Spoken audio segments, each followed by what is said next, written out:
할렐루야. 아멘. 우리의 기도를 귀 기울여 주시고 응답해 주시는 우리 주님을 향하여 할렐루야 찬양대에서 귀한 찬양을 올렸습니다. 우리 주님께서 영광 중에 받아주신 줄로 믿습니다. 예, 찬양의 가사처럼 깊은 수렁과 웅덩이에 빠져 있지만 기도로 주님의 은혜로 반석 위에 굳게 서서 더없이 부족함이 없는 삶을 살아가는 우리 모두가 되기를 주의 이름으로 축원합니다. 이 시간 우리 옆 사람과 한번 복음을 나눕시다. 주님을 더욱 사랑합시다. 주님을 더욱 사랑합시다. 네. 우리는 지난 주일에 주님께서 많은 사람들에게 하늘의 복을 안겨주는 것을 바라볼 수 있습니다. 특별히 사랑하는 딸이 귀신이 들려서 사람다운 삶을 살지 못하고 있는데 그 딸을 위해서 주님께 찾아와 엎드려 간구했을 때 주님께서 그 딸의 귀신을 쫓아내 주시고 사람다운 건강한 삶을 살아갈 수 있도록 길을 열어 주었습니다. 이뿐만 아니라 말이 어눌하고 들을 수 없는 사람 또한 주님께로 데려왔을 때 주님께서 긍휼히 여기시사 그 병든 자를 치유해 주심으로 행복한 삶이 열리게 된 것입니다. 뿐만 아니라 많은 사람들이 예수의 소문을 듣고 주께로 나올 때에 주님께서 그들의 삶을 보다 더 복된 삶으로 행복한 삶으로 하나님의 나라를 누릴 수 있도록 역사하시는 우리 주님을 바라볼 수 있습니다. 이러한 주님을 바라볼 때에 그 역사는 예수님 당시만 머문 것이 아니라 오늘 살아가는 저와 여러분들도 동일한 복을 받아서 더 이상 마귀로부터 운명 사주팔자 환경의 지배를 받지 않고 주님의 은혜 가운데 하늘나라의 복을 누리며 살아갈 수 있도록 우리를 불러주신 것을 생각할 때 참으로 감사하지 않을 수 없습니다. 주님은 우리에게 그와 같은 복을 안겨주시면서 우리를 향한 바람이 있습니다. 그것은 바로 예수님께서 이 땅의 많은 사람들에게 하나님의 나라를 전파하고 하나를 누릴 수 있도록 역사하셨던 것처럼 주님의 몸된 교회로 저와 여러분들을 불러서 우리 교회를 중심으로 해서 이 땅의 많은 사람들에게 하나님의 나라를 전파하며 하나님의 나라를 복을 누릴 수 있도록 그와 같은 역사가 오늘 이 시대 속에서도 또 우리 교회 속에서 계속 일어나기를 주님은 원하고 있습니다. 이것은 주님의 바람이요 우리 모두의 바람이요 또한 우리의 사명입니다. 그렇다면 교회의 머리는 예수님이시요 교회의 머리가 되신 예수님의 몸이 바로 우리가 교회의 몸이라는 것입니다.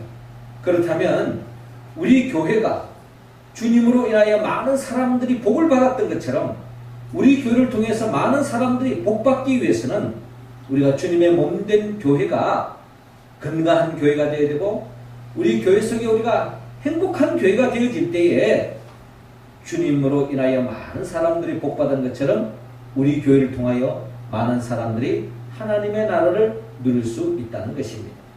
오늘 성경의 본문은 우리 교회가 주님의 그 맡겨준 사명을 잘 감당하고 주님의 몸된 교회로 든든히 세우기 위해서는 우리가 어떤 길을 걸어가야 할 것인가를 오늘 성경은 우리에게 밝히고 있습니다. 주님은 먼저 오늘 본문 29절을 통하여 예수님을 알아라고 말씀하고 있습니다. 자, 29절 말씀 우리 같이 한번 읽겠습니다. 시작. 또 물으시되 너희는 나를 누구라 하느냐? 베드로가 대답하여 이르되 주는 그리스도시니이다. 아멘. 아멘. 자, 오늘 성경 본문 27절은 이렇게 시작하고 있습니다. 예수와 제자들이 빌립보 가이사랴 여러 마을로 나가실새 길에서 제자들에게 물어 이르시되 사람들이 나를 누구라고 하느냐? 라고 주님께서 제자들에게 묻고 있습니다. 가이사랴 빌립보 지역을 지나가는데 예수님께서 제자들에게 사람들이 나를 누구라고 하느냐? 지난주 우리가 읽었던 것처럼 많은 사람들이 주님을 만나고 귀신이 떠나가고 또 말하지 못했던 사람이 말을 하고 듣지 못한 사람이 듣고 또 예수님을 통해서 많은 사람들이 하나님의 나라의 복을 누리게 되어지니 이로 인하여 사람들에게 예수님이 어떤 분으로 이해하고 있는지 예수님이 어떤 분인지 예수님이 제자들에게 묻는 것입니다. 그때 제자들이 대답합니다. 28절을 보니까 제자들이 여짜와 이르되 세례 요한이라 하고 들으는 엘리야 들으는 선지자 중에 하나라 하나이다 라고 그렇게 보고하는 것입니다. 이 말씀 뭡니까? 예수님은 그냥 보통 사람이 아니라는 거죠. 하나님이 보내신 하나님의 종이다. 하나님의 일꾼이다. 하나님의 선지자다. 또 많은 사람들이 세례 요한이 헤롯에 의해서 죽음을 당했기 때문에 헤롯이 죽고 난 뒤에 많은 사람들이 정말 참된 선지자를 찾고 있는 데에 그 죽었던 세례 요한이 다시 부활한 것으로 여기면서 예수님에 대한 엄청난 기대 속에 주님을 찾게 되어진 것입니다. 그리고 구약시대의 능력의 종 엘리야와 같은 분이다. 또 어떤 분은 선지자 중에 한 사람입니다. 라고 그렇게 고백하는 것입니다. 주님의 관심은 제자들에게 있습니다. 제자들에게 묻습니다. 너희는 나를 누구라 하느냐? 사람들이 뭐라고 하는 것도 중요하지만 너희들은 나를 누구라고 하느냐? 라고 예수님께서 제자들에게 묻고 있습니다. 이때 예수님의 수제자라 할 수 있는 베드로가 대답합니다. 주는 그리스도 신이다 라고 고백합니다. 주는 그리스도 신이다. 자, 이 고백은 마태복음에 더 정확하게 나와 있습니다. 마태복음 16장 16절에 보니까 시몬 베드로가 대답하여 가로되 주는 그리스도시요 살아계신 하나님의 아들이시니다 라고 고백하는 겁니다. 너희는 나를 누구라고 하느냐? 라고 물었을 때 베드로는 주는 그리스도십니다 라고 대답하고 있습니다. 마태복음 더 상세하게 표현하고 있지만 공통점은 바로 예수님은 그리스도이십니다 라고 고백했다는 것입니다. 여러분, 여러분들은 예수님을 누구라고 고백합니까? 베드로는 예수를 그리스도라고 고백했습니다. 그리스도의 의미가 뭡니까? 예수님은 기름 부음 받은 자, 구원자라는 뜻입니다. 베드로는 내 삶에 얽혀있는 모든 문제를 해결해 주시는 분은 오직 예수님입니다. 내 개인적인 뿐만 아니라 우리 가정의 문제, 또 이 나라와 민족의 문제, 이 사회의 문제, 모든 문제를 해결해 주실 분은 오직 예수님 한 분밖에 없습니다 라고 하는 고백이 바로 주는 그리스도십니다 라는 고백에 담겨져 있습니다. 어떻습니까? 여러분들도 그렇게 고백하십니까? 예수님이야말로 우리 이 세상에 얽혀있는 모든 문제를 해결할 수 있는 유일한 분입니다 라는 고백이 저와 여러분들의 고백이 되어야 합니다. 왜냐하면 이 고백이 없다면 우리는 주님의 몸된 교회에 참여할 수 없다는 것입니다. 교회는 예수를 그리스도라고 고백하는 사람들의 모인 공동체라는 것입니다. 예수님께 베드로가 이런 고백을 했을 때 예수님이 너무너무 기뻐하셨죠. 이를 알게 하는 혈육이 아니라 하늘에 계신 내 아버지시니라 라고 말하면서 이 베드로에게 예수님께서 크게 두 가지의 복을 안겨주십니다. 그 복이 바로 음부의 권세와의 싸움에서 이기게 하겠다. 네가 예수를 그리스도라고 고백했다면 이 세상의 음부의 권세와의 싸움에서 승리하게 해주겠다는 겁니다. 음부의 권세는 마귀의 권세요, 귀신의 권세요, 사단의 권세입니다. 마귀는 어떻게 하든지 우리를 불행의 길로 이끌고 하고 우리를 병들게 하고 우리를 고통 속으로 몰아가려고 하는 것이 마귀의 계략이라는 것입니다. 어떠한 방법을 통해서라, 때로는 병들게 하고 때로는 물질의 어려움을 통해서 또 때로는 사람과의 관계를 통해서 때로는 엄청난 문제 앞에서 우리가 낙심하게 하고 절망하게 하고 또한 우리가 정말 숨통이 끊길 것 같은 그런 고통 속에 몰아가는 지옥과 같은 삶으로 몰아가는 것이 마귀가 하는 일이에요. 그러나 예수를 그리스도라고 고백하는 사람, 그 주님을 의지하고 나아가는 사람은 어떠한 절망도 어떠한 위기도 어떠한 어려움도 극복할 수 있도록 이끌어 주시겠다라고 주님께서 약속하신 것입니다. 저 여러분들 이 복을 충만히 누릴 수 있기를 바랍니다. 뿐만 아니라 예수를 그리스도라고 고백하는 자는 천국 열쇠를 안겨주신다는 겁니다. 예수를 그리스도라고 고백하는 사람은 죽어서 천당 갈 뿐만 아니라 이 땅에서도 하나님의 나라를 맛볼 수 있도록 이끌어 주시겠다라고 하는 주님의 약속의 말씀이 있습니다. 그러므로 예수를 그리스도라고 고백하는 저와 여러분들은 늘 마귀와의 싸움에서 승리하시고 또 매일매일 하나님의 나라를 누림으로 사람답게 행복한 삶을 살아가는 우리 모두가 되어서 진정한 주님이 기뻐하는 교회를 세워가는 우리 모두가 되기를 주의 이름으로 축원합니다. 이어서 주님이 기뻐하는 교회로 우리가 세워야 하는데 우리가 주님이 기뻐하는 교회를 세울 때에 예수님과 같이 이 땅의 많은 사람들에게 하나님의 복을 전파할 수 있다는 겁니다. 그러기 위해서는 오늘 본문 34절을 통하여 예수님을 따르라고 말씀합니다. 자, 34절 우리 할렐루야 찬양대원들이 읽어주시기 바랍니다. 시작. 누가 시전을 불러주시되 누구든지 나를 따라오려거든 자기를 부인하고 자기 십자가를 지고 나를 따를 것이다. 아멘. 자, 이어지는 본문 31절을 보니까 인자가 많은 고난을 받고 장로들과 대제사장들과 서기관들에게 버림받아 죽임을 당하고 사흘 만에 살아나야 할 것을 비로소 그들에게 가르치시되 라고 말씀하고 있습니다. 여러분, 예수를 그리스도라고 고백하면 예수님이 내 인생의 주인으로 내 인생의 왕으로 고백하면 주님의 통치함을 따르면 마귀와의 싸움에서 승리할 수 있고 어떠한 어려움도 이겨나갈 수 있고 하나님의 나라를 맛본다고 하는 것은 신나는 이야기입니다. 우리는 이런 믿음 위에서 예수 믿으면 모든 게 잘 될 것이야, 모든 게 다 행복해질 것이야, 모든 게 내가 원하는 바대로 다 풀릴 것이야, 이런 기대 속에 우리가 살아가는 것이 당연합니다. 주님만 붙잡고 나아가면 능치 못한 일이 없고 모든 일들이 다 해결되어지고 어떤 마귀와의 싸움에도 이기고 어떤 역경도 이겨나갈 수 있다는 거야말로 복음 중에 복음 아니겠습니까? 그런데 이러한 생각에 가득 차 있는 이 베드로를 비롯한 제자들을 향해서 주님께서 뜬금없이 이런 말씀을 하셔요.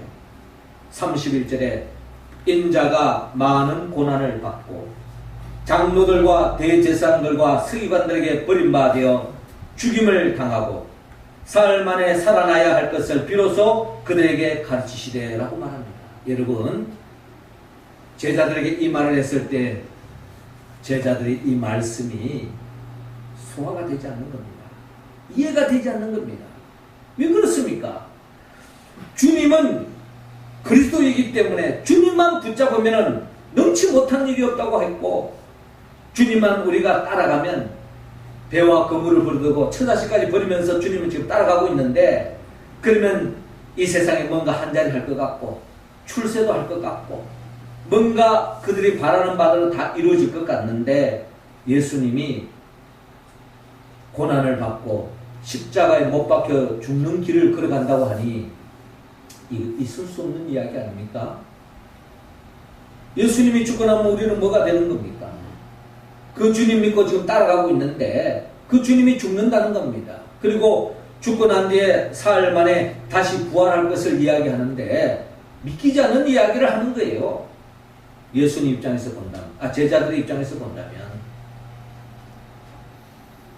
결국 베드로가 32절에 자기의 속마음을 드러내고 있습니다. 드러내놓고 이 말씀을 하시니 베드로가 예수를 붙들고 항변하매. 항변한다는 말이 무슨 뜻입니까? 예수님의 말씀에 아멘 라고 받아들이는 것이 아니라, 아멘이 아니라 로멘, 받아들일 수 없다라는 것입니다. 어떻게 예수님이 죽으면 우리가 뭐 됩니까? 예수님 붙잡고 우리가 나아가서 정말 우리의 꿈을 이루고 더없이 복된 삶을 살 것을 꿈꾸고 있는데, 예수님이 장로들과 대제사장들과 서기관들에게 버림을 받고 죽음을 당한다? 있을 수 없는 이야기입니다. 받아들일 수 없는 이야기입니다. 그래서 주님께 항변하는 겁니다. 이런 일이 있어서는 안 될 것이며 일어나지도 않을 것이고 예수님이 죽도록 우리는 그냥 가만히 있지 않겠습니다. 뭐 이런 항변을 하는 것입니다. 그때에 예수님의 답변이 33절에 예수께서 돌이키사 제자들을 보시며 베드로를 꾸짖어 이르시되 사단아 내 뒤로 물러가라. 내가 하나님의 일을 생각하지 아니하고 도리어 사람의 일을 생각하는도다 라고 주님께서 베드로를 꾸짖고 있는 것입니다. 네가 하나님의 일을 생각하지 아니하고 도리어 사람의 일을 생각하고 있구나. 그런 베드로를 향해서 사단이라고 이야기합니다. 좀 우리가 생각하기에 좀 심한 말이 아닌가 라고 생각될 정도예요. 우리가 뭐 세상적으로 야 이 강아지야 해도 듣기 힘든 말인데, 여기서는 강아지 수준이 아니에요. 영적으로 이걸 그냥 사단아 라고 이야기했을 때에 이 이야기가 달라지는 겁니다. 사단이 뭡니까? 하나님의 일을 거스리고 하나님을 대적하는 영적 존재 아니겠습니까? 근데 이 베드로가 주님이 말씀하시기를 베드로를 향하여 사단아 내 뒤로 물러가라 라고 말하고 있으니 참으로 충격적인 말입니다. 네가 하나님의 일을 거스리고 있구나. 하나님의 뜻은 생각하지 않고 네 생각만 가득 차 있구나. 이걸 이야기하는 겁니다. 이 말은 무슨 뜻입니까? 예수님께서 여러분 십자가에 못 박혀 죽는 것은 예수님의 힘의 논리에 의해서 어쩔 수 없이 십자가에 못 박혀 죽은 것이 아닙니다. 예수님은 천군 천사를 동원해서 이 십자가의 죽음을 피할 수도 있고 이 십자가의 죽음으로 몰아가는 로마 군병들과 또 장로들과 대제사장들과 싸움에서 승리할 수 있는 분입니다. 그러나 하나님의 뜻이 있다는 겁니다. 그 뜻을 그 뜻 앞에 예수님이 무릎 꿇고 받아들인 것입니다. 겟세마네 동산에서 기도한 바가 있죠. 이 잔을 내게서 지나가게 하옵소서. 그러나 나의 원대로 마옵시고 아버지의 뜻대로 하옵소서. 결국 하나님 아버지의 뜻이라면 내가 이 십자가의 길을 가겠습니다. 십자가의 죽음을 감내하겠습니다. 저도 나 믿고 지금 따라오는 제자들과 함께 한평생 멋있게 한번 살고 싶습니다. 저들 처자식 버리고 배와 건물 두고 나 쫓아오는데, 나 믿고 쫓아오는데 저들에게 뭔가 보상도 해주고 저들에게 뭔가 세상 사람들이 보란 듯이 한번 멋지게 한번 복을 주면서 세상적인 권세도 맛보면서 살고 싶은 마음 또한 예수님께 있다는 것입니다. 그러나 그런 마음도 있지만 하나님의 계획, 하나님의 뜻은 그게 아니라는 거예요. 십자가에 못 박혀 죽는 길을 가야 된다는 겁니다. 주님이 그 길을 가기 위해서 기도하고 있는데 베드로가 이를 항변하고 있으니, 만류하고 있으니 사단아 내 뒤로 물러가라. 하나님의 일을 생각하지 아니하고 도리어 사람의 일을 생각하는도다 라고 말씀합니다. 우리가 진정한 주님의 몸된 교회가 되기 위해서는 사람의 일보다 하나님의 일을 먼저 생각해야 됩니다. 우리 교회가 좋은 교회냐, 얼마나 좋은 교회냐, 우리 성도들 가운데 사람의 일보다 하나님의 일을 더 많이 생각하는 사람들이 많으면 많을수록 그 교회가 좋은 교회예요. 건강한 교회예요. 행복한 교회인 줄로 여러분 믿으시기 바랍니다. 이어서 주님은 말씀합니다. 34절에 무리와 제자들을 불러 이르시되 누구든지 나를 따라오려거든 자기를 부인하고 자기 십자가를 지고 나를 따를 것입니다. 사람의 일보다 하나님의 일을 생각하는 사람은 자기를 부인하고 자기 십자가를 지고 주님이 걸어가셨던 그 길을 걸어간다는 겁니다. 그 길을 걸어가는 사람의 특징은 뭡니까? 철저하게 매 순간순간 모든 일에 있어서 자기 중심으로 생각하지 않고 주님 중심으로 생각하고 주님이 기뻐하는 일을 위해서 어떠한 희생도 감수하면서 주님의 길을 걸어가는 사람, 그게 바로 자기를 부인하고 자기 십자가를 지고 따라가는 겁니다. 그런데 그런 길을 걸어가다 보면 어떤 일이 생기느냐? 세상적인 현실적인 어려움을 겪을 수가 있습니다. 그래서 주님께서 말씀합니다. 35절에 누구든지 자기 목숨을 구원하고자 하면 잃을 것이요 누구든지 나와 복음을 위하여 자기 목숨을 잃으면 구원하리라 라고 말씀합니다. 주님을 위하여, 복음을 위하여, 하나님의 뜻을 위하여 희생하고 순종하며 나아가는 사람은 참된 구원, 참된 하나님의 나라의 복을 누릴 수 있다는 것입니다.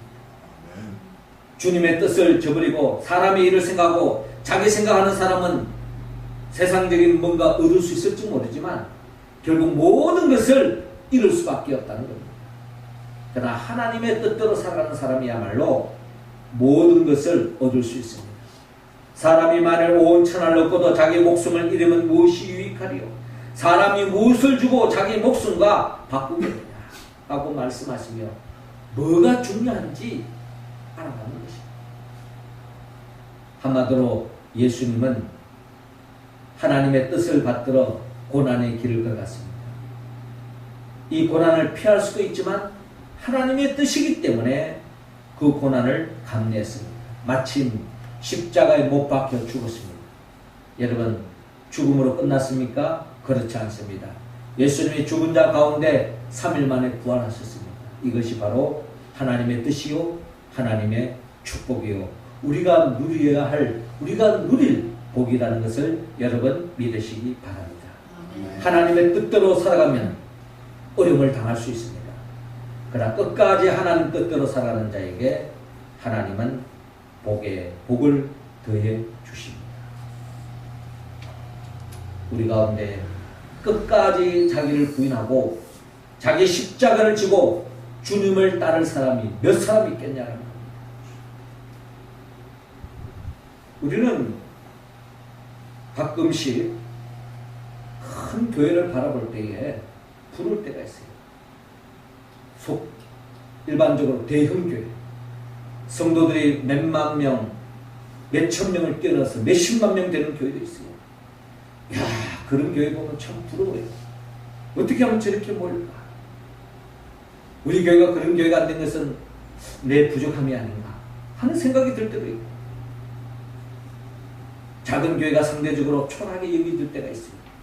그러나 여러분, 그 가운데 정말 어떤 일이 있더라도 사람의 일보다 하나님의 일을 먼저 생각하고 자기를 부인하고 자기 십자가를 지고 주님을 끝까지 따라갈 수 있는 사람이 몇 사람 되느냐? 이게 더 주님의 관심이 있다는 겁니다.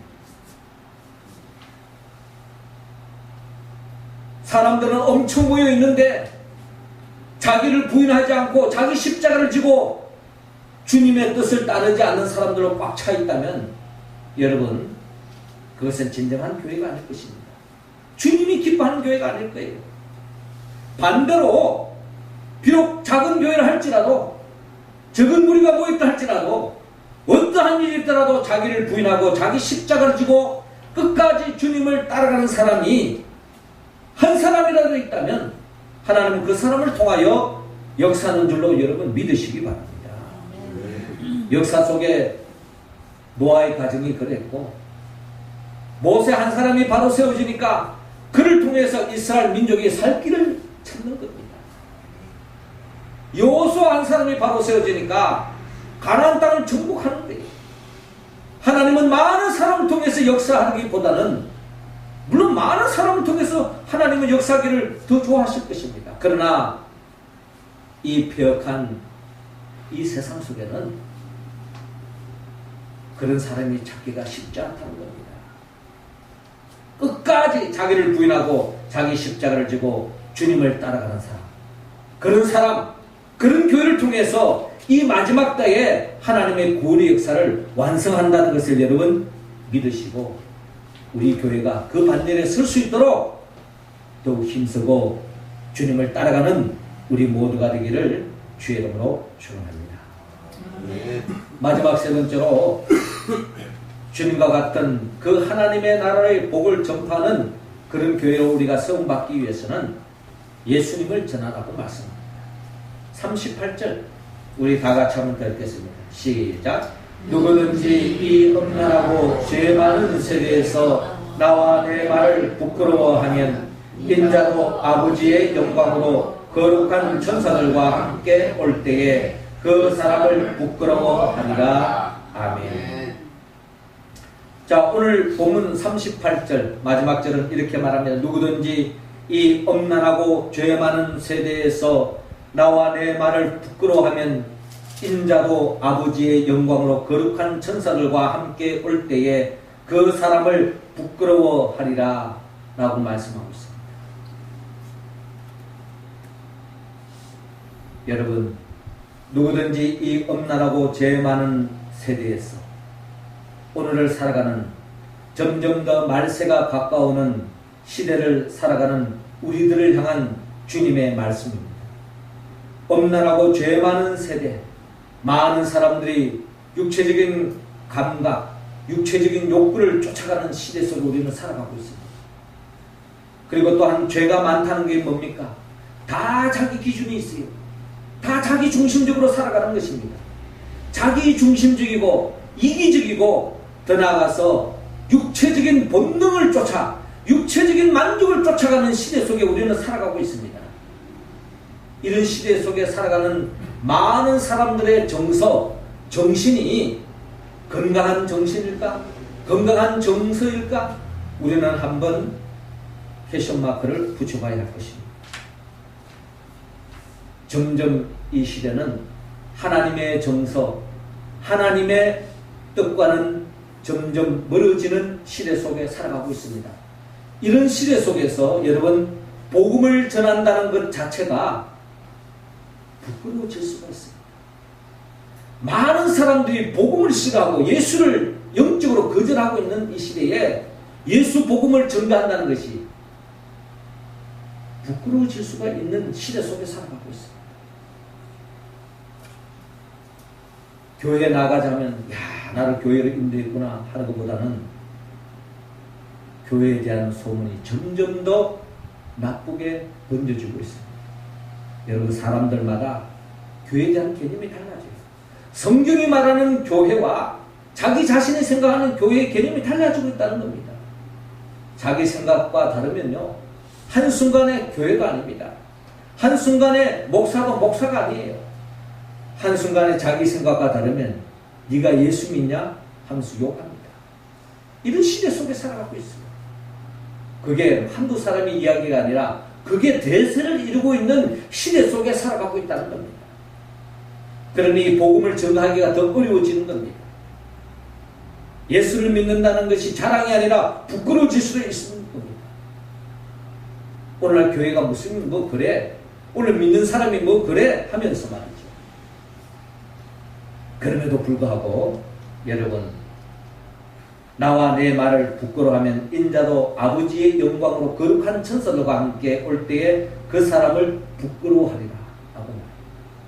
사람들이 알아주든 알아주지 않든 인기가 있든 없든 세상 정서와 관계없이 복음을 자랑하는 사람, 예수 그리스도를 자랑하는 사람, 전파하는 사람, 하나님은 그런 사람들을 기억하시고 주님이 이 땅에 재림하여 오실 때 그들을 자랑스럽게 여기고 칭찬을 아끼지 않겠다라는 것입니다.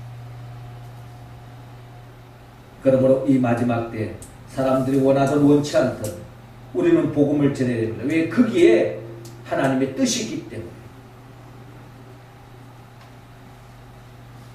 요즘 우리가 예레미야 말씀을 읽는데 말이죠. 예레미야가 하나님의 뜻을 전하는 데에 여러분 그때의 그 시대 속에 사람들의 반응이 어땠습니까? 예레미야의 그 하나님의 뜻을 사람들이 받아들이지 않았습니다. 받아들이지 않을 수밖에 없는 이유가 있어요. 여러분, 예레미야가 전가하는 하나님의 뜻은 그 시대 속에 살아가는 유대인들이 받아들일 수 없는 말씀이었다는 겁니다. 뭐냐? 남유다가 바벨론에 의해서 멸망당한다는 것입니다. 여러분, 조금이라도 민족 감정이 있다면 여러분 그 말을 받아들일 수 있습니까? 받아들일 수 없는 거예요. 그러니 그 당시에 왕도 이 예레미야를 핍박합니다. 그리고 많은 거짓 선지자들도 예레미야의 말을 받아들이지 않고 예레미야를 핍박합니다. 몽둥이로 때리고 구둥이를 파서 감옥에 갇히고 구둥이에 빠뜨리고. 그러나 예레미야는 사람들이 뭐 받아들이든 받아들이지 않든 그게 중요한 것이 아니라 나는 하나님의 종이기 때문에 하나님 말씀 그대로 전하는 겁니다. 그게 듣기 좋든 나쁘든 감당할 수 없는 말이든 그대로 고스란히 전하는 거예요. 엄청난 핍박을 받았지만 세상 사람들도 미움을 받았지만 심지어는 저 매국놈 아니냐?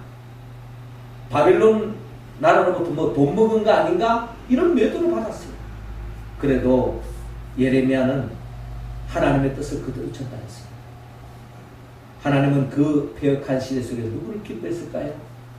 예레미야를 기뻐했습니다. 그래서 예레미야는 눈물로 하나님 말씀을 전파했던. 왜? 자기도 사람이 일을 생각하고 민족 감정으로 생각한다면 그 말을 전달할 수 없는 거 아니겠습니까? 그러나 하나님의 뜻은 그대로 전했던 것입니다. 사람들로부터 인기가 없든 박해를 받든 오늘날 이 시대 속에 복음을 전한다는 것은 여러분 사람들로부터 대접받을 수 없는 일일 수도 있습니다. 오늘날 이 시대 속에 복음을 전한다는 것이 부끄러울 수가 있어요. 그러나 그럼에도 불구하고 주님은 복음을 전하기를 원합니다. 죽어가는 생명, 아직도 영적으로 눌려있는 사람, 많은 사람들이 마귀의 종노릇 하고 넓은 길로 가고 있지만 그럼에도 불구하고 우리는 복음이신 예수도 증거해야 된다는 겁니다. 누구든지 이 엄난하고 죄 많은 세대에서 나와 내 말을 부끄러워하면 인자도 아버지의 영광으로 거룩한 천사들과 함께 올 때에 그 사람을 부끄러워하리라. 여러분, 이 마지막 시대, 엄난하고 죄 많은 이 시대 속에 다른 사람, 많은 사람들이 죄의 올무에 빠져서 영적인 이 복음을 거절한다 할지라도 우리는 복음을 전파해야 됩니다. 그걸 받아들이든 받아들이지 않든 아무리 전도해도 교회 나오지 않던데요. 그게 중요한 게 아닙니다. 우리는 그 열매는 하나님이 맺게 하는 것이고 우리가 할 일은 원튼 원치 않든 복음을 전하는 것입니다. 저는 지난 주일에 우리 교회에 어느 한 성도님이 새벽 기도를 나왔고 수요 기도를 하셨어요. 그분은 포항에서 신앙생활 하시는 집사님이신데 원치 않게 유방암이 걸렸어요. 그래서 병원 진단을 받고 서울대학병원에 와서 이제 수술하고 또 요양하고 있는 차에 뭐 주중에 계속 치료를 받아야 되기 때문에 고향 교회 못 가고 서울대학병원에서 매일 치료를 받는 것입니다. 그래서 고향 교회는 갈 수 없고 이 근처에 가까운 교회, 우리 교회를 갔는데 마치 우리 교회가 문이 열려져 있는 거예요. 우리 교회는 항상 낮으로 문을 열어놓지 않습니까? 그래서 여기 와서 기도를 한 거예요. 주님의 은혜를 경험한 겁니다. 새벽 기도에 오고 수요 기도에 와서 너무 교회가 좋다는 거예요. 자기가 처음 예수 믿었을 때에 첫사랑을 경험하는 듯한 그런 경험을 했다는 겁니다. 근데 이분이 재밌는 것이 다니면서 전도를 하고 다닙니다. 우리 교회 전도 주보지를 가지고 다녀서 전도를 합니다. 그러면서 우리 교회에 계속 감사헌금을 내면서 기도 제목을 올립니다. 뭐라고 올리느냐? 이 교회에 좋은 일꾼들을 보내달라. 이 좋은 교회에서 하나님이 일을 많이 하게 해달라고 계속 11조금을 올리고 감사헌금을 올리고 목적 헌금을 올리면서 기도 제목이 계속 그거예요. 이 교회에 좋은 일꾼들을 많이 보내달라. 저는 그분의 그 기도를 통해서 우리가 놓치고 있는 기도 제목이 아닙니다. 정말 예수를 그리스도라고 고백하고 어떤 일이 있더라도 주님의 뜻을 따르고 주의 복음을 전파할 수 있는 그런 일꾼들을 하나님이 예배하고 계신 줄로 믿습니다. 그분의 기도가 우리 기도가 되어지고 그렇게 되어질 때에 이 마지막 때에 우리 교회를 통하여 하나님이 더 크게 역사하실 줄로 믿습니다. 사랑하는 성도 여러분, 우리 또한 주님과 같이 이 땅에 하나님 나라를 전파하는 사람이 사람답게 살 수 있고 우리 주위에 많은 사람들이 육체적으로 정신적으로 영적으로 행복을 누리는 그런 사람들이 우리 교회를 통하여 우리 교회에 속하는 우리 성도들을 통해서 많이 복받는 역사가 일어나기를 원합니다. 그러기 위해서는 우리가 더욱더 예수를 바로 알아야 합니다. 예수를 그리스도라 고백하고 또한 어떤 일이 있더라도 사람의 일보다 하나님의 일을 생각하며 하나님의 뜻을 따라 어떠한 어려움도 끝까지 주님을 따라가고 예수의 복음을 전파하는 저와 여러분들이 되기를 주의 이름으로 축원합니다. 이 일을 감당함으로 너희는 먼저 그의 나라와 그의 의를 구하라. 그다음에 이 모든 것을 대해 주시다 하는 그 복을 누릴 뿐만 아니라 저와 여러분들을 통해서 주위에 많은 사람들이 복받는 일이 더 많아질 수 있도록 그래서 하나님께 영광 돌리는 이 가을에 많은 열매 맺는 우리 모두가 되기를 주의 이름으로 축원합니다. 기도드리겠습니다. 하늘에 계신 우리 아버지, 이 시간 우리 각자 한 사람 한 사람에게 성령의 기름을 부어주시고 성령 충만함으로 예수를 그리스도라고 고백할 뿐만 아니라 예수 그리스도의 뜻을 붙잡고 끝까지 주님을 따라가며 주의 복음을 땅 끝까지 우리의 삶의 자리에서 전파하는 우리 모두가 되어서 이 가을에 많은 열매 맺는 우리 모두가 되게 하여 주옵소서. 예수님의 이름으로 기도드립니다. 아멘.